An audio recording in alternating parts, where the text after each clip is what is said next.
everybody. Welcome to Supercharge Dialogues episode 3. I'm not sure if you can hear me. Should be able to hear me. Y'all can hear me? Can hear me, right? Yep. Yes, Yeah, can. okay, great. Thank you. Okay, yeah. Only have each other to hear only. But anyway, welcome everybody to Supercharge Your Future Dialogues episode 3. Today we are talking about business sustainability with employee satisfaction.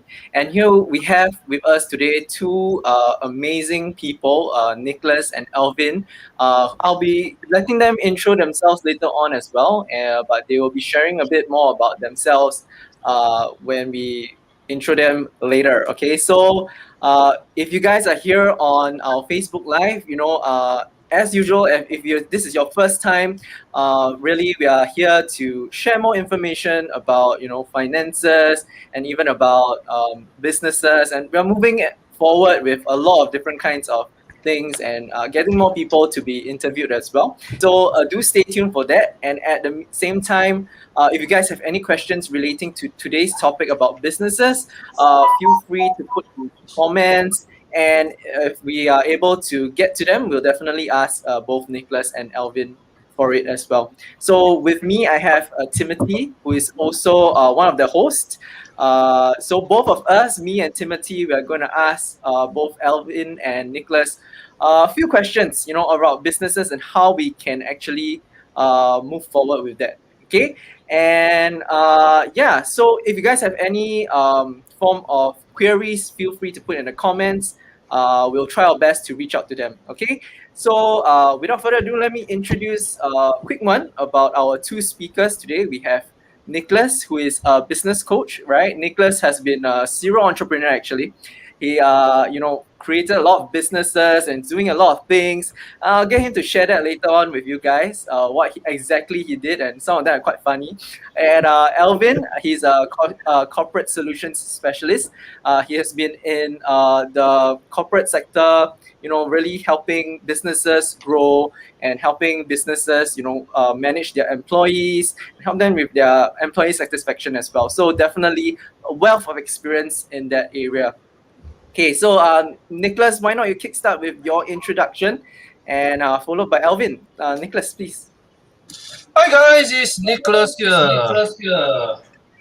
Hold on, I think I heard echo. Heard echo. Someone okay? Okay now. Yeah, sounds fine. Sounds okay, huh? Got echo. Where's it from? Okay, you try again. Hello, testing. No more idea. Okay, good. Hi guys, it's Nicholas here. Very proud, very honored to get invited by Leon and Timothy, the two handsome guys. Okay, so a little bit about myself. I am a serial entrepreneur, as what Leon said. Okay, I studied business. Okay, that's because I studied so-called business administrator. Okay, my degree certificate is business administrators honored with entrepreneurship. Okay, so you know how serious am I to become an entrepreneur lah. Okay, so for myself, okay, I just roughly count. Okay, I involved in more than 10 industries in my life. Okay, 10 industries. So it's like different industries. Lots of things. I sell this, I do that, I service this, I did that. Okay, so currently I have my own business consulting firm, and I also do have another few companies. One is the limousine services, and then another one is financial planning. Yep. So nice to meet you guys here. So now to Alvin. Yeah, we're gonna get you to talk a bit more about your stories about your businesses. There's some quite interesting stories that people shared with us the other day when we were having a chat, and I think everybody will be very interested in the kind of businesses that you have done, even the specific industries that you've gone into, and how you went about doing this, right? Okay. We'll get into that at some point in time during this 1 hour session. I think people will be interested to hear what you have done. But first, let's get to Alvin. Okay. Alvin, tell us a bit about yourself and your career so far and how you've gotten to this point. Okay, thank you very much, Tim and Leon, and also Nicholas for your introduction. Basically, for me, I have been in the corporate world for 20 over years, starting off with normally I'm an engineer, so from being a service engineer to basically own a few of these businesses in terms of corporate point of view. Eh, what happened is that I have been doing this in a regional basis, chairing lots of business group as a senior executive, and over the years, especially traveling around in the world, um, many places, especially Asia Pacific, from China all the way to down south, uh, Australia, India, even Bangladesh and Pakistan. So that's a huge area. And what happened is that I also got in touch with a lot of multinational, both with UK as well as USA and Europe companies like Germans and the Dutch. So interestingly, that been in the corporate world for a long time, I learned a lot with regards to how to motivate an employee, especially in your topics with regards to saying that how you can maintain sustainability with the business as well as also to motivate the employee. That is where I think is in this area, I find that a lot of corporation, especially those who are a little bit more mid-sized, they are struggling at the moment with COVID. And the situation is as such. Many of these companies, I would say, they are struggling because of the motivational factor. And lots of companies are very short term in nature. Short term in the sense, a lot of us, especially those who are in the multinational, they kind of think of okay, the end goal is that what are we going to do and achieve at the end of the year, and because of this short term kind of short-sightedness, a lot of employee are being very stressed out. I can say is that consulting with so many of these company at the moment, I realize that many of them are struggling because I've been coaching some corporate company in terms of different areas. One area is leadership as well as communication, and my forte is actually enterprise sales. What I do is I teach people on how to pursue uh, enterprise businesses, huge multi-million dollar businesses. And when I was talking with some of these people, especially the sales leader as well as the people under them, most of them felt the pressure, the huge pressure on how to sustain the business, especially in times of COVID. So I would say that because being able to interact with the people on the ground, I realized that they have no control.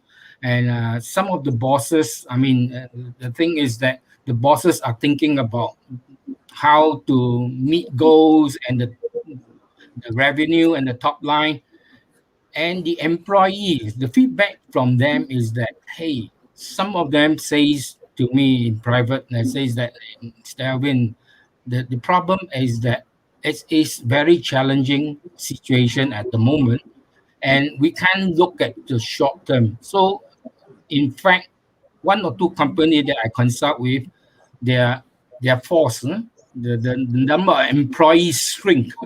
And I asked them a very pointed question. I said, why when is what happened? Why is it shrinking? He says because they aren't able to cope. And these people came to my training and asked how are they going to cope with. I give them an advice. The advice is very simple. If your boss never give you a free hand in terms on how to do something, the stress level from you guys will go sky high. And the stress level goes sky high, there will be attrition. People will tend to leave the organization. It's like a revolving doors. So this is the real situation that we face currently in the COVID situation. And I think that those who really survive, I think, is those who have a longer term mindset. And I see some companies that has done pretty well, even if in this kind of situation, is to motivate their employee in such a way that we we do it together kind of thing. Okay, we are in it together. When that kind of atmosphere comes, the trust level went up, and the employee just, hey, I want to do it with you, man, boss. We're going to do it and go through this cycle together, and that makes a huge difference. I'm sorry, I had Retta and Retta. It's No, just no, it's okay. That's okay.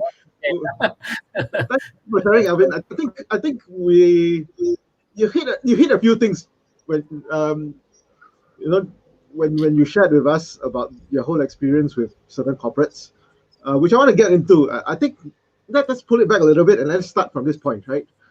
You mentioned COVID and you mentioned companies are struggling and there are short-term goals and long-term goals. And I think the biggest problem is trying to find a balance between short-term survivability. Right? yes, Companies to make money, they need to be able to. I mean, if they don't have profit, they don't have money coming in, don't have revenue for a start. Don't even talk about profit. They don't have revenue for a start. There's no way you're going to pay your costs, and your costs include your employees, right? So unfortunately, the short-term survival has taken over, and people are pushing their employees hard. They've also got to manage costs. So you see employee forces shrinking, right? Purely because they can't sustain such a big employee force with the kind of revenue they're getting in. So let's pull it back and let's think a little bit about, let's get your views on what you feel are the big risks right now in this kind of COVID situation that we're in, that companies face, right? What the risks that they face immediately, right? In terms of short term, and also in terms of longer term. Let's say we look at medium and long term, what kind of risks do they face in terms of survivability, in terms of business continuity? Short term, of course, you need to get revenue in, right? Because markets are down. Economy is terrible now. We're starting to pick up a little bit. The situation is getting a little bit better, but it's all going to take a lot of time, right? Your import exports are affected. Internally, our economy is affected. Externally, globalized economies are affected as well. Your trading is affected, right? So let's get your opinions, right, as to what you think are the biggest risks. Let's say short term first, right? Maybe Nick, maybe you can share with us what you think a company, whether it's an SME or MNC, what kind of risk do you think they face that they will need to manage? Okay, I think for the SMEs itself, like very important. First of all, echo. Okay, I think now okay. Okay, I think for SME itself, first of all, because like they're working in this kind of environment, that especially in Singapore, our margin is already like being squeezed down until like very very minimal, and we like for previously, because we thought that, I mean, lots of people, lots of so-called those bosses, they do not really have their emergency fund. That's very very dangerous for, especially for SMEs, because for them it's like, okay, I earn money, okay, I will just save up a bit straight away to myself first. Then after that only I start thinking about my company. But when I'm thinking about my company, I will thinking of expansion first, because like before COVID, I mean, everything is smooth. So like a lot of business, they think, okay, it's time for me to like expand, so I will like save out some money, I will go and invent all these things. So their cash flow especially is very in dangers. Then after like this 1 year plus, although we have like government grants or all these things, they are still like trying to chase up. Okay, they need to chase their sales, they need to chase their so-called backdated like debts or all these things.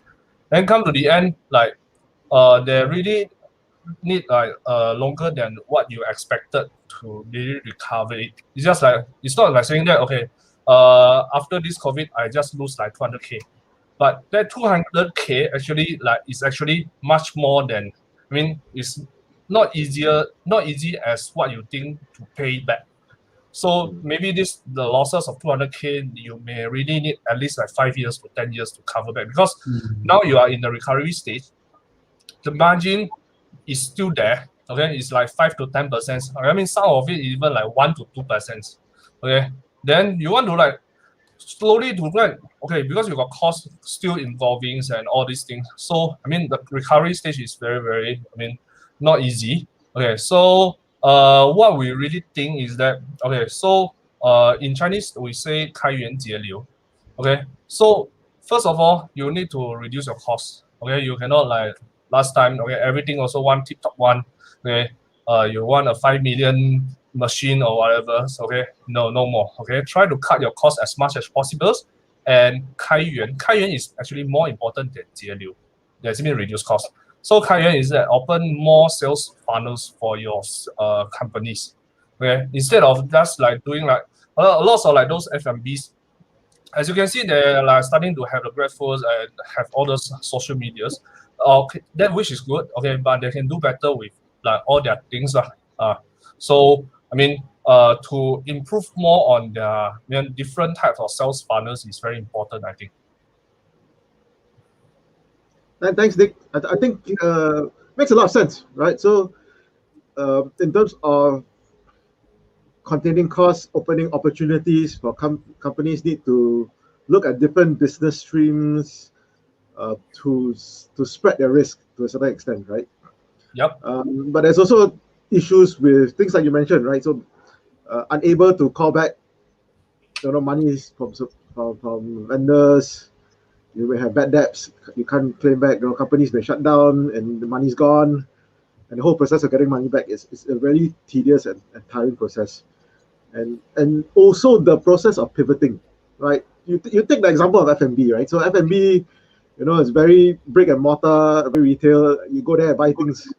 And when COVID hit, everybody had to pivot to, online platforms, social media selling, Facebook selling, whatever way they could to get business, they went to do it because it's a matter of survivability. Yes. And I think a lot of industries were like that when COVID hit, when we realized that we got to shortcut the process. We can't keep thinking about what we could do in the future because the future is now. And we need to start doing it now. If not, we will all die, right? So across many industries, you saw it. You saw everybody changing really quickly. Things like learning and development, right? Face-to-face trainings were gone. Everything went on Zoom, right? Everything went online. Everybody figured out how to do it somehow. Meetings were online. People started working from home. Everything just changed like that. Why? Because we were forced to. So it's not that we cannot change. I think generally when things are going well, we always have resistance to change. But the mark of a good leader in business is somebody who can adapt quickly, right? Because if you don't adapt quickly, you will die. In a sense, you need to be like cockroach, right? Right? You need to be able to adapt and survive. Right, no, I mean, in business, that's what you do, right? You need to be like a cockroach. You need to adapt and survive. I think Nick's got plenty of stories about being a cockroach, like not literally. I think I'm one of the cockroach already. What I feel is that with regards to the continuity portions, I think it's more on the foundational thing. If the company isn't that solid, I say solid is that the leadership is just being mediocre, in the sense that if you are in the mediocre range, I think most company in that category will not survive this COVID.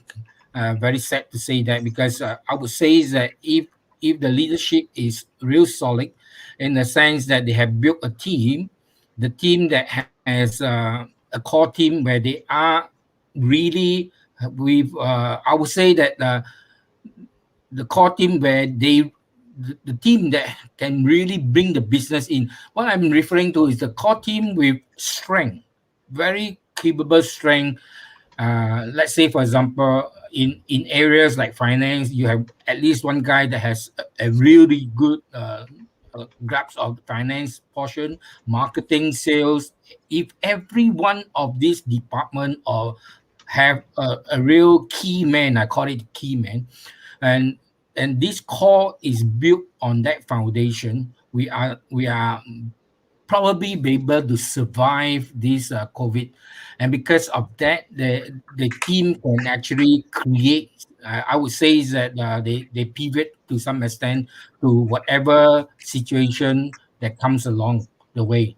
So what I was thinking is that if the company has not a very solid leadership, and I would always say that it's a revolving door, and when it happens, when there is no motivation, no trust or whatsoever within that company itself, people go in and out of the company, and that there is no sustainability within the company, because with that, you basically is a, I call it an empty shell, hollow, no substance. When there is no substance, you can't survive.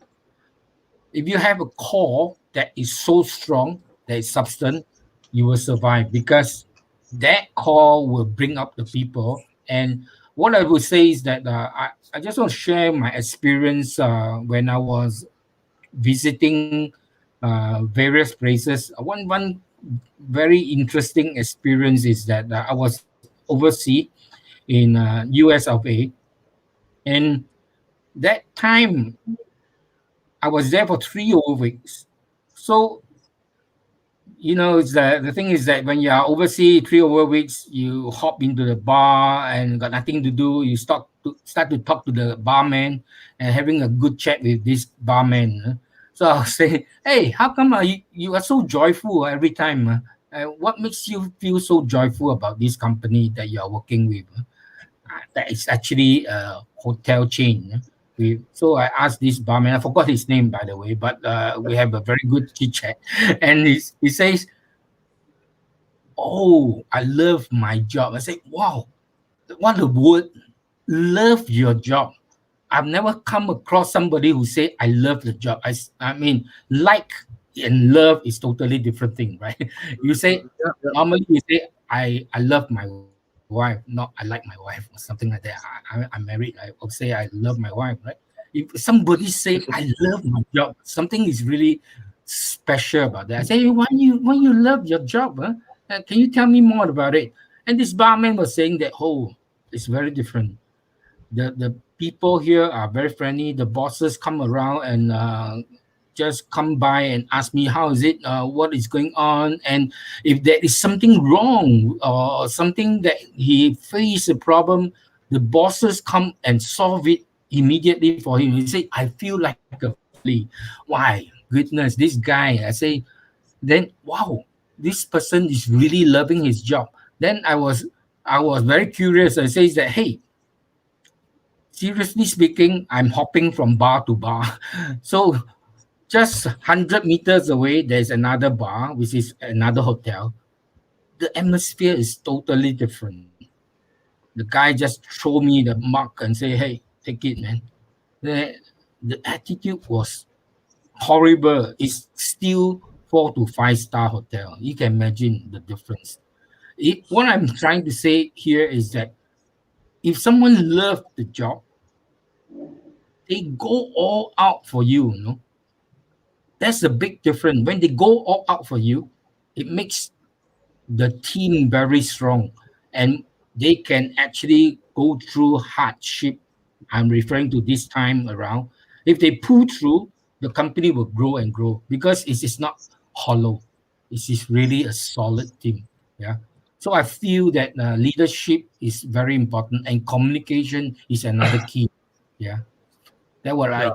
would say is that cost is very important. If you just think about just the cost alone, it won't work, because everybody cut down costs, and you go back to the same same old competition. You cut $1, I cut $2. Everybody will survive. No. Competition, if you cut costs, you will not survive. You have to bring in the value. The value is very strong for people who are motivated. If the company is strong enough, everybody is motivated. You can see the vibe, and that will make a huge difference. I would say that the long-term gain, the long-term run I'm referring to, is very important, not being very short-term in terms of that. So Yeah, a so, lot so of it's always us, important in terms of the leaders, right? So the leaders are the ones that are the catalyst for your people to be high performing, exactly, right? yeah. Right. Nick, you have any thoughts on this? Actually, leader very important. Okay, as what we say in especially in SMEs lah. Because when you are SMEs, you are not alone. Okay, you have a team, you have your peoples. Okay, first of all, I agree with what Alvin says. Okay, you need to love your jobs. Okay, you Yes, need to be exactly. passionate enough to love your. I mean, to do your works. If not, you will feel very painful, especially in this kind of like down situations. A lot of people they jump over, they hang themselves is because they really don't like their job. Okay, they just for the sake of money. But definitely got some people they like money lah.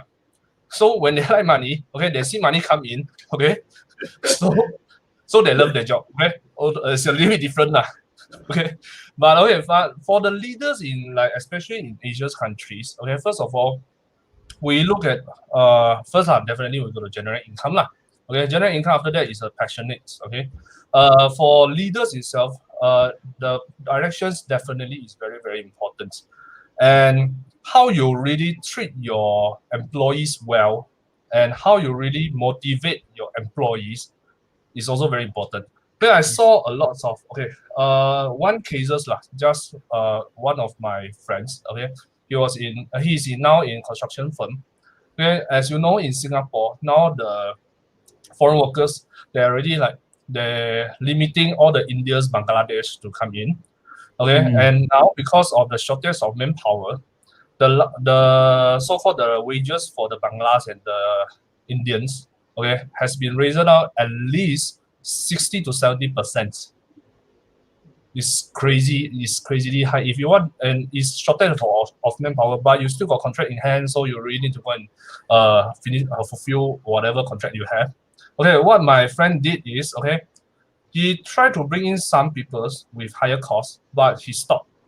He rather let his workers, because we need to look at the long term. Okay, you want to raise the because you know lah, workers they will never look at the long term. They just want to look at their money. Yeah. So my friends did this is he just bring in because no choice. Okay, he also got shortage of power, but he he's so called like very firm that more than what price I'm not going to bring in. Okay, I will just do whatever I can do, and I will spread my culture in. Okay, he should tell to his Bangla workers and India's workers. Okay, your work is not for temporary. Okay, temporarily I can increase your price, but you really need to think clearly. Okay, if I increase the price now, okay, later on after this pandemic gone, what do you think you are? Okay, where do you think you will be? Okay, you will definitely lose your job. Okay, so I'm still like I'm looking at the long term relationship working with you. Okay, so we still working with a bonus or whatever things. Okay, we still reward in other terms. Okay, but not directly into the price. So for leader itself, is very very important, and some of the leaders they really so-called lost themselves. I saw a lot, yeah, and they're like kind of like I don't know what should I do. Then I will just and this is what we call like firefighting lah. When a company start firefighting, this company will never grow. Yeah. And also, another most important thing is that if the leader gone, everything is gone. Yeah. Yeah. And So that's a very important point, right? Because yeah, that's an important point. Leader gone, everything gone. if a lot of companies depend on the leader, right, to be driving the business, or the personality of the leader to be driving the business, what happens if the leader is not there, right? I mean, things happen, something may happen to the leader, or he may have to step down for some reason. How does a business continue in that sense? What do companies do to mitigate against that possible risk of a leader not being around at any point in time? And do they have any solutions for that? Do they have I don't know, succession planning? Do they have a risk transfer mechanism? In your experience, Alvin and Nick, what do you feel companies should be doing to protect themselves against the possibility of the leader not being around at any point in time? Well, I have a personal experience. I met up with one personal friend many years back. Not very close, but business acquaintance, and become a close friend of mine to some extent because we have common. The wife know my wife, and what happened is that this person initially he was working for somebody and he started the business and he was doing very well. He was doing servicing and he ventured into China. He went to China and is making lots of money. To be honest, he's trying to change his car and getting very wealthy. I mean, in terms of you can see that is my battery is running low. Let me see. Oops. Nick, why don't we have your opinion? Let Alvin go and find his charger. I can continue. Yeah. So what happened is that this person actually was very very well, and he went to basically Sichuan. The place is where Chengdu as well as Chongqing. This is the place where he makes a lot of money with regards to some pipelines business. And long story short, that I was I lost touch with him for a short while, and we just moved on. And one day I saw in the newspaper a familiar face, and this person appeared on the front page of the newspaper, and I was shocked. I said, "Hey, why is he there?" And the news wasn't very pleasant. He was basically in one of the hotel, very 5-star hotel. He lived in a 5-star hotel. I stayed there together with his wife. And long story short is that there's an armed robbery, and he was shot, and was killed. And the wife was there to witness that. That was horrendous. And straight away we call our friends and check it out and see how we can help the wife. And what happened is that the wife doesn't really want to take over the business. It's very emotional things. What I see is that after knowing this, I realized that because now I'm in financial consulting business as well. I'm a financial advisor, and I also talk with people with regards to key man insurance. Initially, I don't know about this kind of thing. Then I realized that it is very important for a person who own a business, especially. You need to buy something like a key man insurance. Those people, the key person, if is gone for some reason, let's say for this case, he passed on.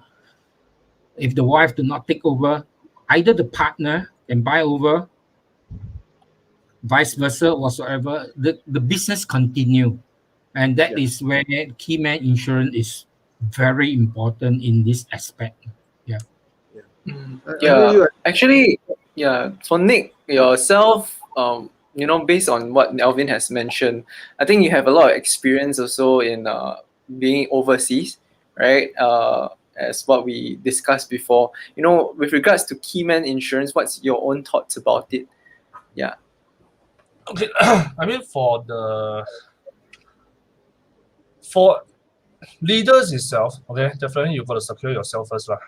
Okay, come to the end. For keyman insurance is very important because when the keyman is the so-called your boss is not here, okay, like go hospital whatever, okay, you definitely need some so-called cash or whatever, to keep it rolling, to so-called to prepare for the unexpected. These kind of things. Then after that,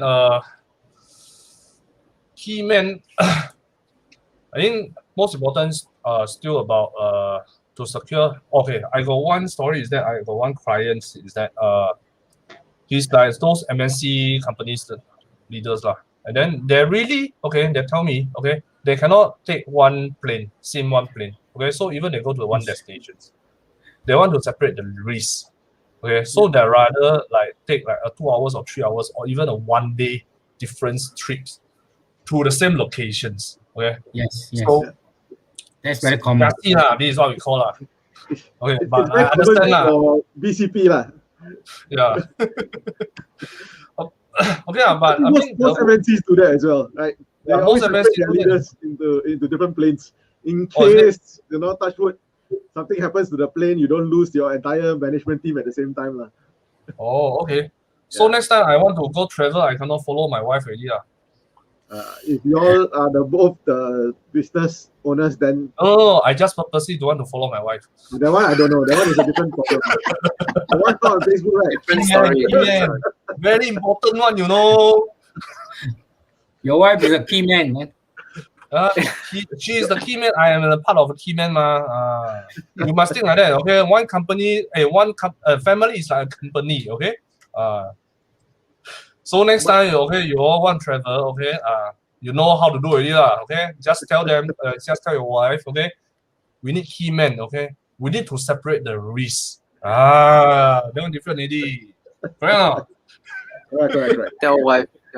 I don't have wife why- yet. It's okay. So now I'll you kind see of- your wife in Malaysia, then you stay in Singapore, right?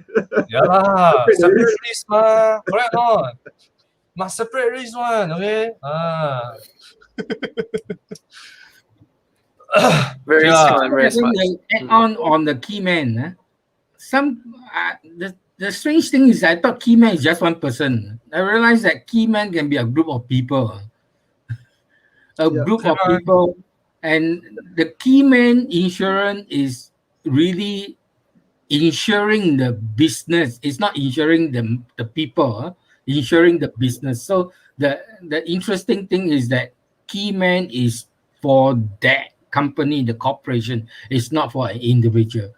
So it's very interesting aspect of insurance that I just realized that I still learning, but it's is really interesting because when I talk about key man to some of my corporate client at the moment, they say that, hey, Alvin, until I reach millions of dollars, then I buy key man. Then I realized that their concept of key man insurance is totally warped in the sense. Actually, key man insurance don't have to be huge amount of money. It's the continuity of even if you have maybe 3 or 4 people, you still can buy a key man insurance. You don't have to be a multi-million dollar, then you buy key man. That's too late, really, but then People don't know the difference. Firstly, I think a lot of people don't know the why you use it, right? So business continuity is the biggest reason for people buying key man insurance. A lot of times we make it very simple lah. Okay, everyone is boss. Okay, even the char kway teow one also boss. Okay, the char kway teow boss is a key man also, you know. So if the char kway teow boss, okay, the company need to buy key man insurance for him. You know why? Later one day he go accident, he go inside hospital already. Okay, who go and fry the char kway teow? But the rental, the cost or whatever still need to pay one. Correct or not? So for the company perspective of view, this char kway teow boss is actually just an employee. Okay, without these employees, the whole thing cannot operate, really, ma? So Yep. I mean, for the company itself, okay, you need like key man insurance to so-called cover the loss or the cost that within this period, or even like touch wood, go somewhere else already. Okay, you need sometimes to so-called sustain this company. So I mean, those MNCs, so MNCs like directors or whoever's, okay, they sometimes they thought that okay, one things that to see whether your company really care about you is whether they got buy key man to you or not. If they got buy key man for you, okay, that means they really care about you. Oh my. that means you contribute a lot to the company lah. Right? So, Correct or so not? you, Correct or not? I think that's it, right? So you, what you mentioned, I mean, char kway teow seller was a very good analogy, but that's essentially the concept, right? Yeah, If this person is not around, how much does the company suffer? And yeah. that amount that the company suffers is the measurement of how much you should be buying for as a key man policy. So if this guy holds all the big accounts, and if he's not around, all these big accounts won't come in, and you lose $2 million, then you should be buying $2 million worth of cover at least, Yeah. because Yes.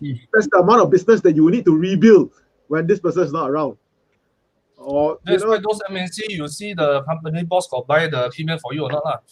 So you see how much you worth lor. it's not very common. To be honest, it's not very common.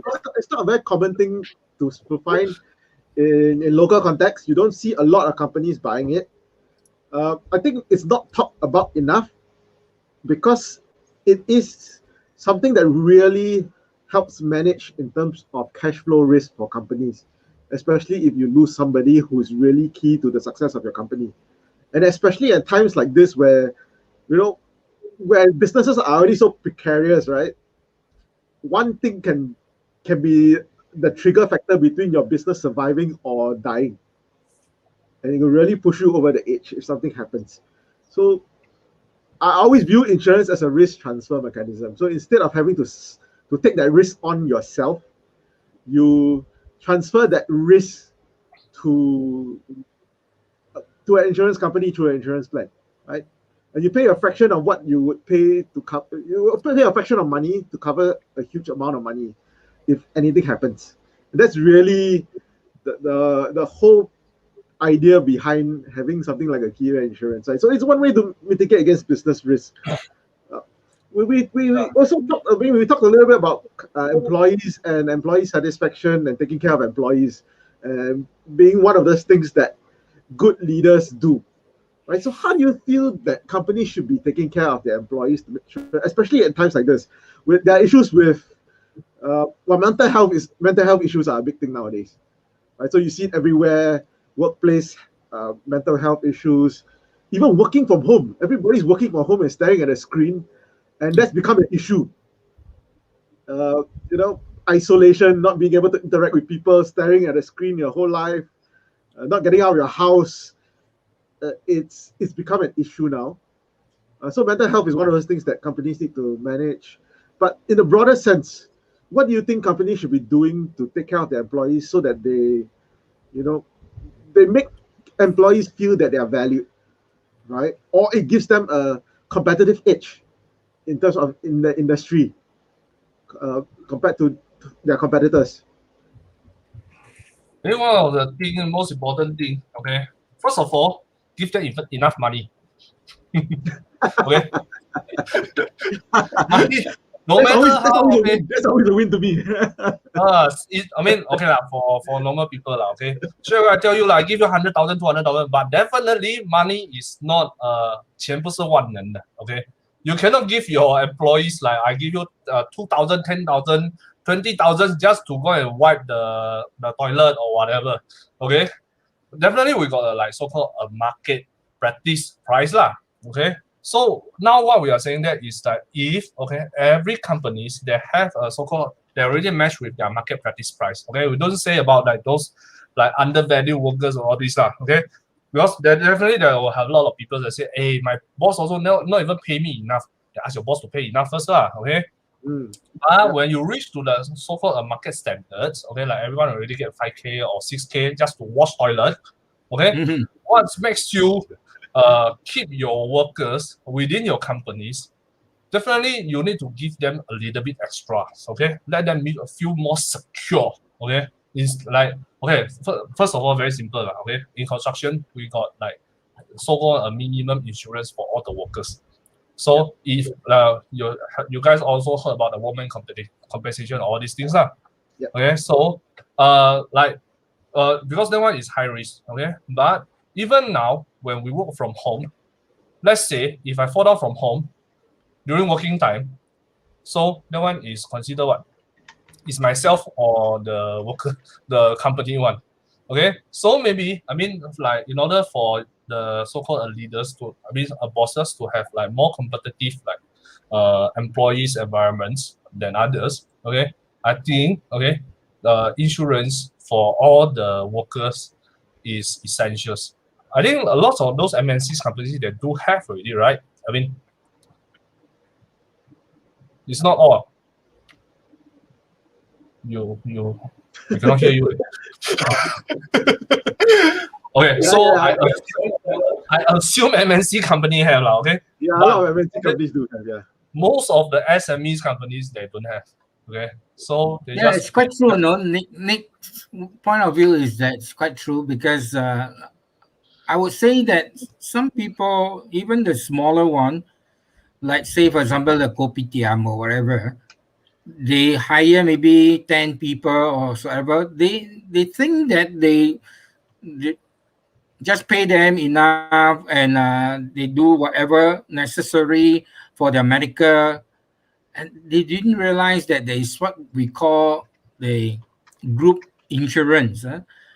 I would say that it's very interesting that group insurance can be very very affordable for an owner, a small time owner, and it is affordable and yet it bring in the prestige to some extent because most of these group insurance, I would say that they have tie up with some medical group, and the medical group can give them outpatient subsidy, sometimes even to that extent that it's totally free as well for employee. There are different packages, and I think that uh, small, medium-sized enterprise or even the kopitiam, that kind of business, even the durian seller or whatsoever, you can buy a group insurance because group insurance can go from, I think, only minimum 3 person you can buy a group insurance. That is what I see is possible, and lots of small, medium-sized enterprise may not find that at all that it is useful. And I think in this platform, it is thanks to Tim and Leon, and really the group insurance is a way, a platform for people with a small business to hop onto and take advantage of that, and actually bring up their image as well as motivate their staff as well, I think. Yeah, I mean, it does make a lot of difference. I remember having conversations with companies, and even agents that I trained, right? And I trained them to be able to talk about employee benefits to companies. One of the things that I trained them to do was to have this conversation, right? And just looking at two SMEs, I mean, a lot, like you said, a lot of SMEs are not insured, and view this insurance not as a cost, but view insurance as a differentiating factor for your company as well, right? So you imagine two companies, same industry, and you are trying to hire somebody, and the person's got an offer from both companies, and same amount of money. Like Nick was saying, everybody's being paid $5,000, very nice salary. The next thing we look at is, $5,000 clean toilets. One day may be a reality. I mean, it might be. You never know, right? Inflation. Not trust me higher already, Minimum wage. When we get to minimum wage, maybe it will happen. Like Australia, right? So you get good money for making coffee. Anyways, so if you're comparing two companies, right, and one has an additional set of benefits, right? So they cover for medical, they cover for life, they protect their employees. Which looks better? I mean, just comparison. It doesn't take a genius to see which gives you a better deal, right? Are you taking care of your employees? Are you protecting them? Are you giving them extra benefits in that sense? Compared to a company who has nothing and just gives you the salary and tells you you're going to take care of yourself. It's okay. So it's Actually, this a happened. differentiating factor. Yeah, sorry? This happened, like recently you can see the news, those like char peng dang or like the roasted duck or the whatever. It's not char kway teow lah. This one is like a bak chor mee or what. Okay, they want to hire like so-called a helper, a supporter, with like 4K to 5K also. No people want to do. You know about it? Yeah, I think maybe But they can like F&B is a go tough in. line lah. Nobody wants to do Yeah, lah. no one will do the. What's the reason? It's not just because of the money you need. No, this one you really need to think about like other things, like especially like, well, let's say because like so-called is so higher risk lah. Okay, you got hot water. You need to deal with those like hanky-panky people. Those all these things lah. I've Okay. always had this conversation. I had this conversation with people who. I mean, I've worked with people who were hawkers before, right? In trying to get them to buy insurance to take care of themselves, right? So it was a company doing a scheme, and they were trying to put together medical insurance, and the employees needed to enroll. And the conversation I had with them was to convince them to enroll onto this program, which will cost them a little bit of money. And these are, like your coffee shop auntie, your food court auntie. This particular company did the cookhouse in army camps, and we went out to the army camps to talk to them one by one. And the conversation I had with them was to tell them why they should be doing something like that. Given that they don't earn a lot of money, why should they be spending money to do this kind of thing, right? And in this case, the company gave them some money to offset the cost of buying it. Right? So the company was trying to put into a scheme where they gave them money to make sure that they are covered, but they still had to enroll. And we're trying to make them understand that, hey, you're not going to lose out. Company's going to give you money, but this is really, really going to protect you. And for lower wage workers, it really makes a lot of difference. So things like medical insurance. Imagine if you earn $1,500 a month, if you go into hospital, how are you going to pay for your bill? It's really the reality of a lot of people now, and they feel that they cannot afford it.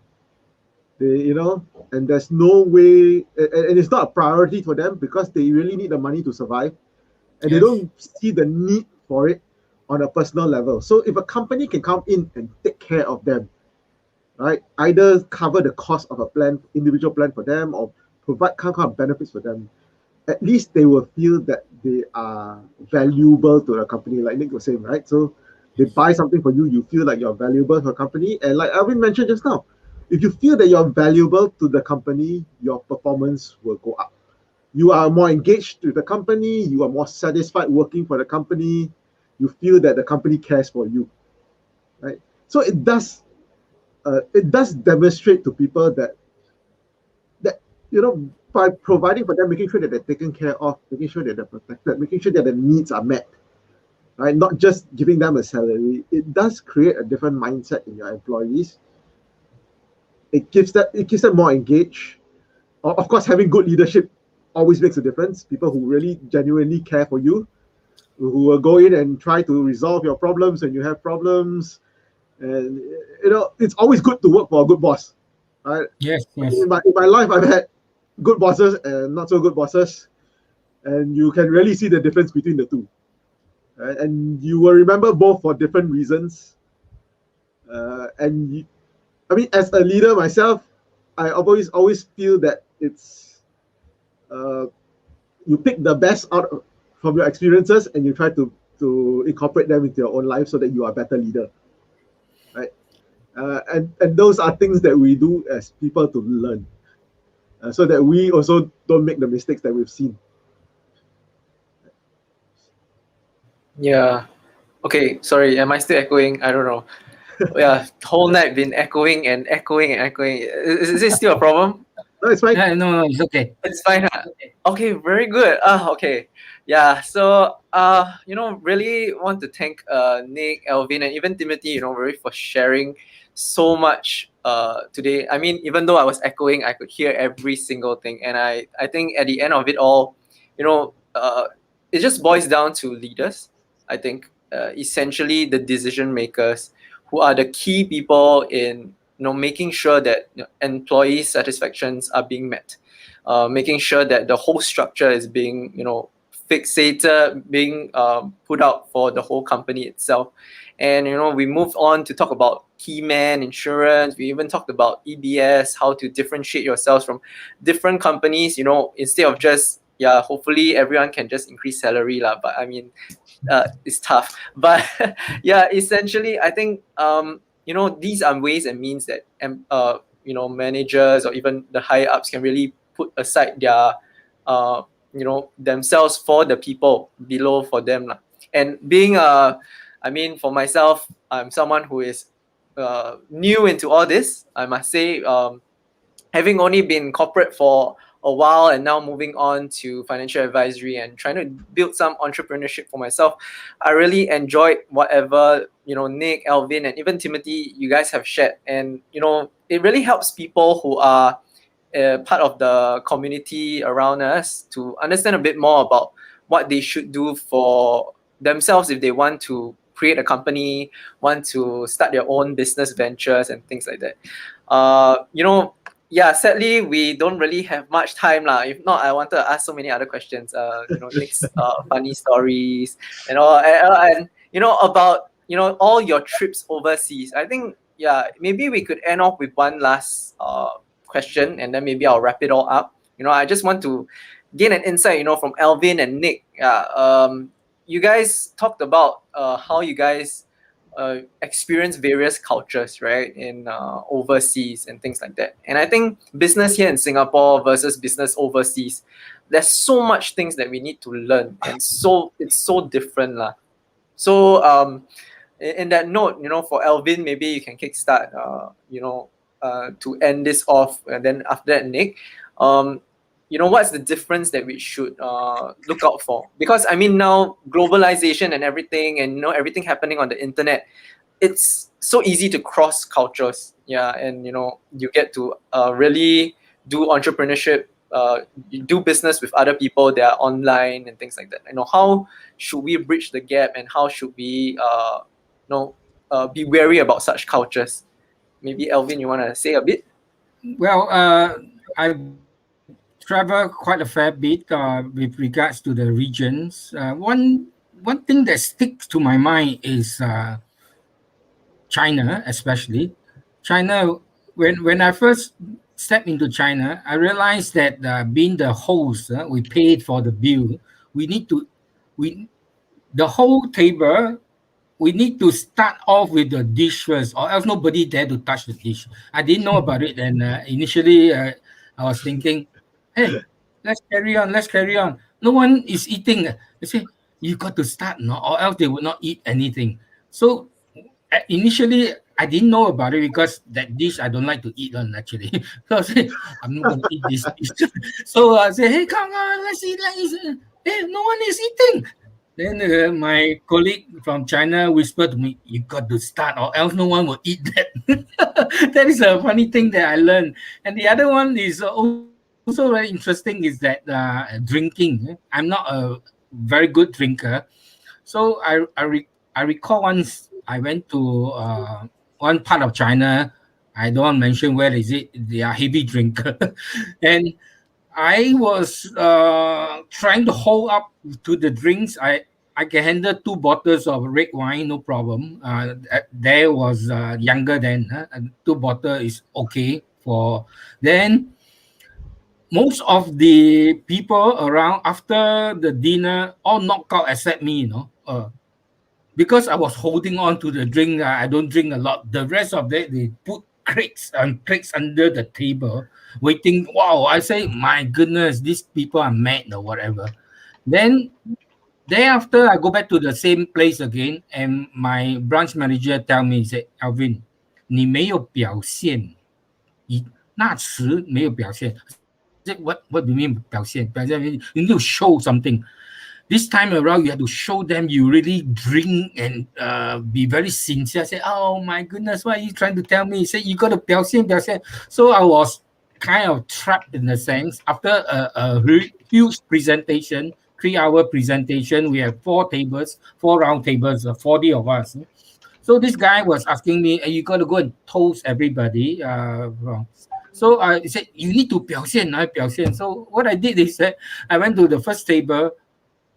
Oh my goodness, they asked me to toast them. It's not 1 glass to 1 whole table, 1 glass, so 10 of them. Then the next table again, I was doing it 30 cups of red wine, the smaller cup, not the big one. 30 cups of red wine in 20 minutes. Or 3 tables. And the fourth table, when I came back, I was, my goodness, don't know what I'm doing. And my British friends went over to some other place. They have teleconference or whatever. He came back, my face like the lobster. That wow, really red. And said, Alvin, you really need to dehydrate. So he brought me a bottle of water. I think it's 1 liter. I got the water. After that, I don't know what's happened. They just dragged me back to the hotel room. I couldn't walk at all. It's crazy. This is a real crazy experience. When I think about it, I would never do that again.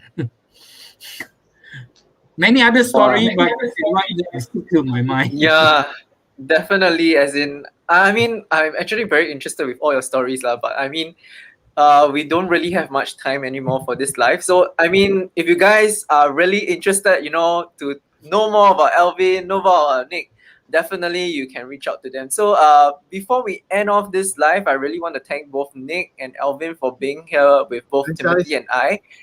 Yeah, really enjoyed the whole process, and I think also we didn't even get to see whether there are any comments as well, because it was just so interactive that way. But no worries, if you guys have any questions as well, you can always reach out to Nick and Alvin. So Nick, would you like to do a shout out, to share with everybody about yourself? Yeah.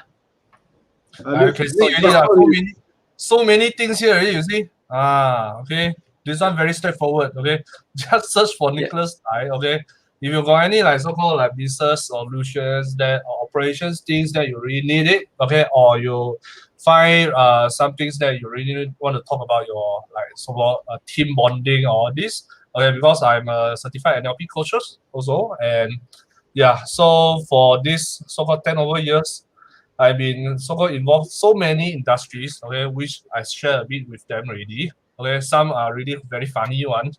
Okay, but I not just go in, okay, I go in to learn, okay, because I really like business operations to be exact, okay, because 行行出状元 and 行行 got different thing one, okay, so you cannot expect every trade is same, okay.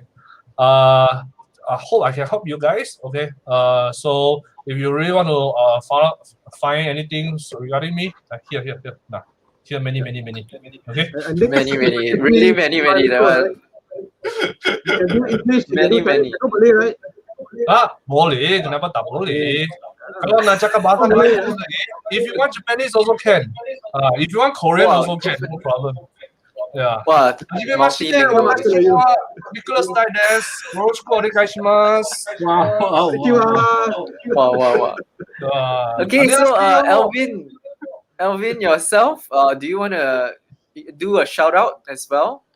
Okay, basically, if you want to reach me on LinkedIn, is you can go to digital online, and basically /Alvin CJ Chin, digital online /Alvin CJ Chin. You can reach me to with LinkedIn as well as to my mobile phone. This is basically a digital name card, digital online /Alvin CJ Chin. So what I do is that basically for me is more on corporate solution. As I mentioned here, I'm a specialist in corporate solution, and talking about leadership, communication, as well as my forte is to teach people how to pursue multi-million dollar project. We call it enterprise solution. Enterprise solution where they are multi-stakeholder. To say, for example, there are basically a project manager, a decision maker, or a owner, etc. We need to engage them in different phases, and it's a process. I came up with basically a 2-day program on how to approach different stakeholder. We call it the buyer units, where we can basically engage them in a professional manner to upsell, up our limits, add a lot of value before we close the deal. So it involved a lot of different strategy. So this is one thing that I'm very comfortable with. It's a 2-day program, and I conducted numerous them online as well as offline as well. And also, I'm also a financial consultant in personal areas on personal finance as well as enterprise insurance as well. So that you can reach out to me as well on that area. Thank Excellent. you very Yep. much for giving me an opportunity to shout out Leon and yeah. No problem, Alvin. Yeah, so really want to thank both Nicholas and Alvin for being here with us. We have passed the time accordingly, but really, if you guys really want to reach out to them, I put it in the comments as well. You can reach out to Alvin and definitely search for Nicholas on Facebook and his socials as well. Okay, so thank you guys for being here with us. Those that Thanks for stayed being here here. with us throughout. We will be also doing more of this. If you do not know about Supercharge Dialogues, we have already run about 3 episodes. So we are definitely going to do more and more episodes, and we're reaching out to more and more people and to share more about other different avenues in life that we should care about and definitely look into. Okay, so thank you everybody for joining us. This we come to the end, and I will see you on the next Supercharge Dialogues episode. So good night, everyone. Thank Good you, night. boss. Bye bye. Bye bye.